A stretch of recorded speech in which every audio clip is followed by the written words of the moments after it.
Hello, my friends. I'm Vikram Sethi here, art curator, art presenter, and art event organizer. I wish to introduce artist Shalaka Targe, who is immensely talented and has done a beautiful, brilliant works from based on Gond art as well as other various artworks. She is a self-taught artist. She's been 7 years working in the financial world. She did an MBA from Surrey in UK, and after that has taken the plunge into being a full-time artist. So one thing I must share with you, there's someone who's a raw talent. She is the rock star of the art world. Seeing her works, seeing the way she has conducted the paintings, the structure of the paintings is very, very important to understand how such talent has been unleashed on us and on all the viewers. So I would love you to see the video here after my introduction and give me your views and your personal opinions and any inquiries for sales, for further questions on the work. Please do contact me. Once again, Shalaka Tage, my friends, please view this lovely video after my introduction speech. Thank you. Hi, my name is Shalaka Tage and I'm an artist. If you ask me since when I started drawing and painting, the answer to that question is I don't know. Because ever since I remember, I've always been drawing, painting, and creating things. My mother tells me that when I was 6 months old, like when I barely started sitting, she would hand me over a piece of paper and a pen, and I would just scribble away. I guess those were my earlier creations. I belong to a typical middle class family. Both of my parents were in government service. My dad was assistant commissioner in Central Excise and my mom was joint secretary in Mantralaya.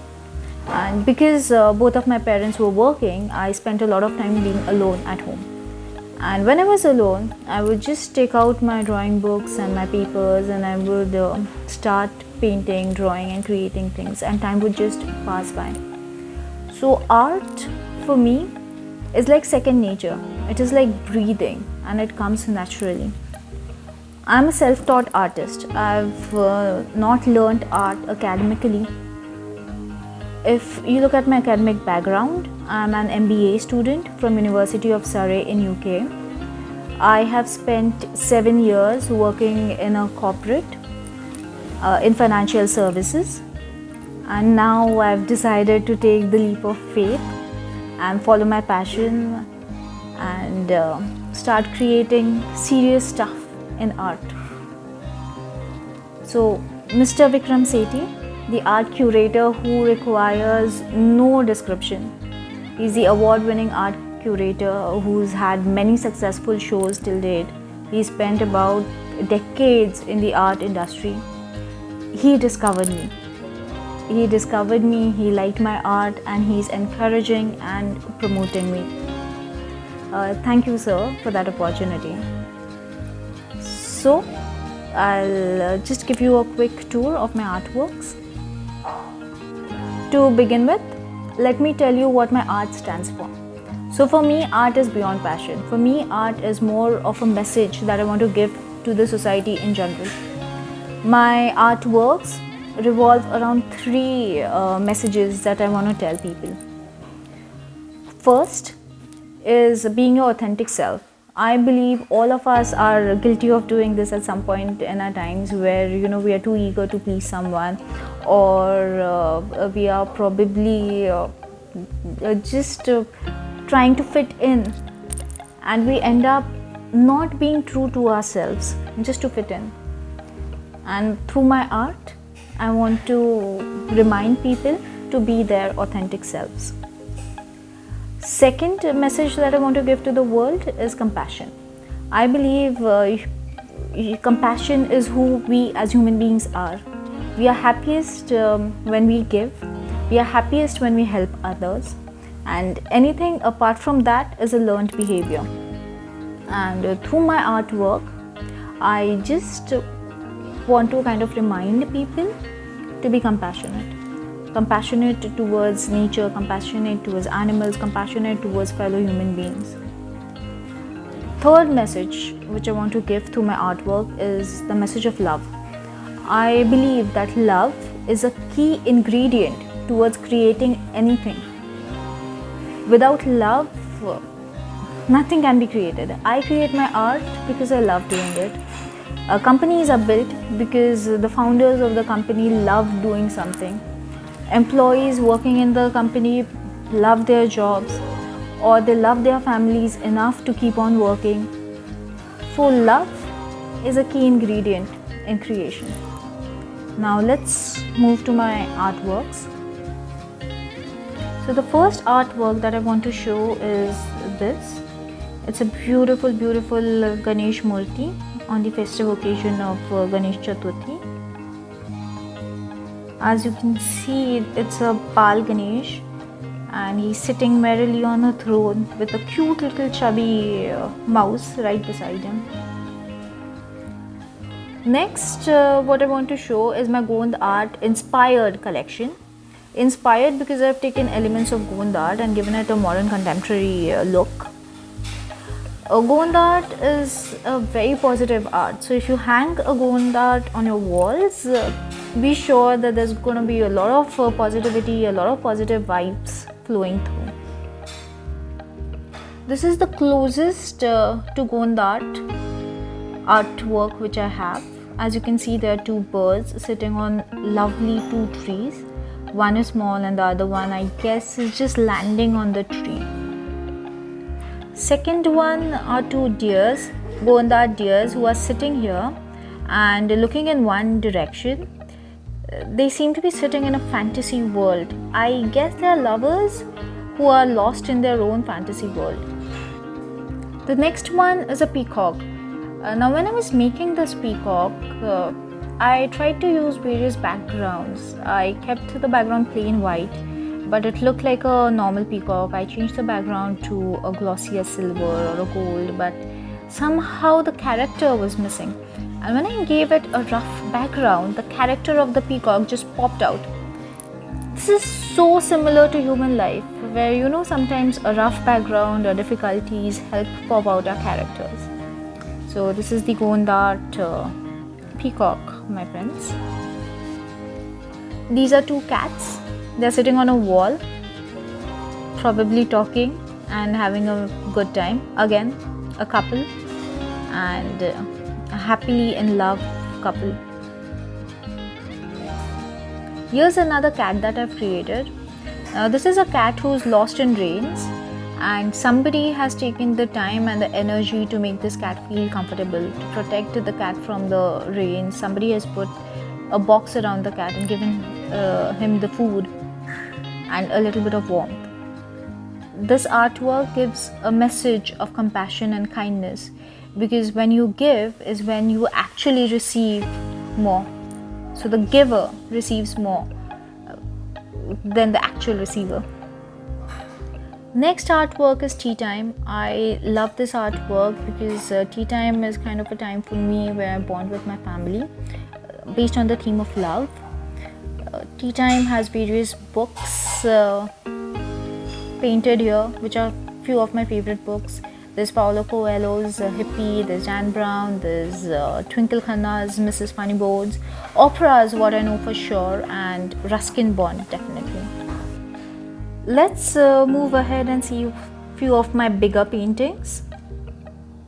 Here's the Jharokha Queen and King. It's a love story where you can actually see that they are almost meeting, but they've not completely met. So the story is a typical meet cute story where they meet and they fall in love, but there are complications where the king is a nerdy scientist and the queen is a great administrator. So finally, when they decide to unite their kingdoms and stay happily ever after, the king asks the queen to rule both the kingdoms, because she is fit for the job, no other reason. And I think this painting also represents gender equality to some extent. My next painting is a remake of Gustav Klimt's Kiss. So it's an Indianized version of the Kiss, again representing love. What I love about this painting is the embrace. I mean, I have no words to describe it. It's just amazing. It's just comforting and warm. Also, if you look here, it feels as if both of them are standing on the edge of the world. A great painting. The next one is a perfectionist. All of us aim for perfection, but the real thing that we should look out for is that we should remember we are perfect, not because we are perfect, but we are perfect because of our imperfections. As you can see, there are three characters in this painting. Perfectionist is the main character, and then there are normal people here who are kind of being the devil's advocate and telling her to do stuff. Like, there are people who are telling, don't change your ways, this is how things have always been done. And then there's beauty industry, which thrives on people being self-conscious. And then there's this there's this perfectionist and her own thoughts, where she says, I'm perfect because of my imperfections, and she says that I am enough, you are enough, we are enough. And then there are angels who give different messages, where they are saying, be yourself, have the courage to follow your dreams. And there are angels who are pointing out flaws in the human existence itself. Yeah, so here's the most rebellious painting I've made so far, The Perfectionist. Next one is the peacock. I call it the royal peacock because he's very royal, very majestic, and he is sitting on a rickety wooden pillar. Why would a peacock sit on a rickety wooden pillar? Well, the simple answer is because he believes that if the pillar breaks, he can fly off. In a way, through this painting, I want to tell people that believe in yourself, believe that you can do things, and believe that even if things don't go as planned, you'll be okay. Next, I have three paintings from my dance series. I'm just taking you through them. So the next painting in my dance series is Senorita, who's performing a flamenco. She's a street dancer in Spain who gets lost in trance every time she dances. It's a mixed media painting, and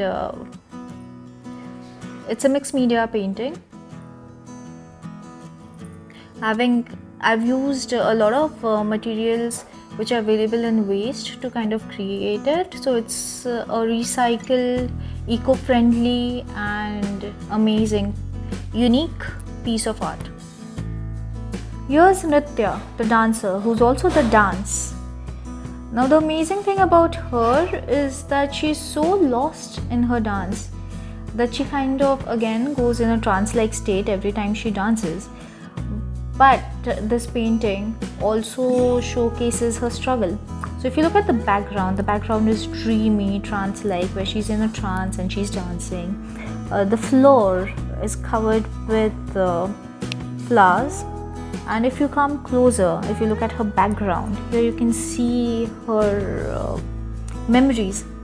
There's one memory where she fractured her leg and she's still dancing. There's another memory where she's dancing from dusk till dawn. And then there's a memory where people obviously told her this career is not suited for you and you should not do it. You should probably follow a more stable career, but she still decided to unfollow the herd and follow her dreams. So giving the message of being authentic to yourself, Nritya, I think, is one of my favorite paintings that I've created. Next one is the fire dancer. Again, giving the message of being true and authentic to oneself. Fire dancer, if you just check out my Instagram page, Fire Dancer has an entire poem dedicated to her. So the story goes this way, that there's this fire dancer who's also a healer, and while performing, she performs during the day and at night she heals. one of the kings, he comes to know about her and he employs her to treat his soldiers during wars. Now the king grows. From king he becomes an emperor because she is at his side healing his soldiers. But as he grows, she also grows, and people are scared of her power. So they kind of tell the king that she's a witch and she should be burnt on a pyre. But when they try burning her on a pyre, her body is not found. She disappears, and a few days later there's a fire in the palace and the king is killed. So that's the story behind the fire dancer. And lastly, this is one of the paintings that I'm really proud of. The painting is called Utopia, where I've created a futuristic perfect world using Wali paintings. Let's have a closer look what Utopia stands for. So Utopia here tries to cover the things that we actually miss on in our real life. So here you can see there's a school of humanity and values, where school is teaching children how to make meaningful connections. Schools are promoting and fostering creativity. Schools are teaching children to take care of our planet. Schools are teaching how to manage your emotions. Then there's a boutique here which says that wear whatever you want and no one will judge you for your clothing style. Then here there's one of the evils. This cafe is trying to address one of the evils of the modern day society, where we don't have time for anything. We are always busy and always late. So there's this cafe which is named as Cafe Time to Stand and Stare, where people are just hanging out, spending endless hours with their families, with their friends, with their loved ones. And then there's this workplace. It's a corporate that does not promote stress. And then there's a grocery store which gives you necessities for free, and it is named as Best Things in Life Are for Free. Then there's this fuel station. So these are small cars, the round ones, those are small cars, and there's this fuel station that says humanity, equality and love make the world go around. That quote is quoted by me, by the way, so I've signed it. And this is our little utopia, the perfect world.